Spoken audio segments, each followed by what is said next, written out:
So I got a Cummins p2500i, a 2000 later model. If you're looking at doing a high altitude jet kit, as I am usually constantly either at 3,000 to 5,000 feet constantly, because I'm up here in the Montana in the mountains. Anyway, you got to make sure you get the right kit number, because after 2,000 the kit number changes. It'll come in because later after 2000s they use a bigger jet, OD thread size. The other ones are way smaller. But anyway, and I figured that out the hard way. I'd ordered a kit and ended up with the wrong jets. But a lot of the videos tell you to pull this carb off. This carburetor does not want to come off them studs. It runs in. But if you pull this hose clamp and hose off this air box, after you pull the filter lid, there's a clamp back here, a vent pipe that comes up here, and get that so it's out of the way. And then you remove this bolt back here and this bolt right here, and pull this whole air box and pull these two carburetor bolts. But for that back one, the pipe bends around and is back there. You will need a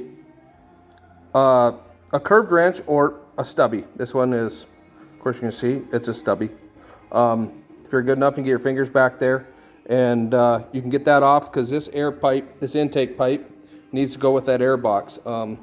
If you pull it out of there, it is a son of a gun to get back in there. So once you pull that air box out, you can pull the screw out of the bottom of the fuel bowl, take the fuel bowl off with the fuel shut off, or drain it out first. And then I used the screwdriver in the kit. It was a little big. I just filed the edges down because it was a little flared up. And I was able to pull the jet out right inside the box, right underneath here, just like that. Make sure your emulsion tube goes back in the way it comes out. It'll come out when you pull your jet, and then you got to put it back up in there and follow it with your jet.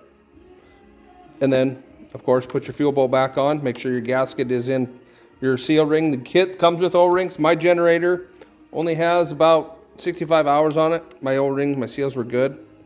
Once you do that, put it all back together, snug it all up, turn your fuel on. As you can see, I have no fuel leaks, because these generators, when you shut the engine off, there is another cable that goes up to the fuel tank, and it actually shuts the fuel tank off. So it's not only the off button, the off switch, it's fuel off also. So once you get done with that, you put your air filter back in, and your air filter cover, start it up and run it. And also I did a P2500 for my father. That one was super simple. I had watched some videos where they show the guy pulling the carburetor all the way out and pulling the front cover off that 4500i generator and all that. You do not have to do that. You can slide the carburetor out, turn it on its side. I slid it back on one bolt to support it, pulled the fuel bowl off, and put the jet back in, and that was on the 4500i. I hope this helps everybody. I see there wasn't many videos on the 2500i's Cummins owning on YouTube, so I thought I would make a video.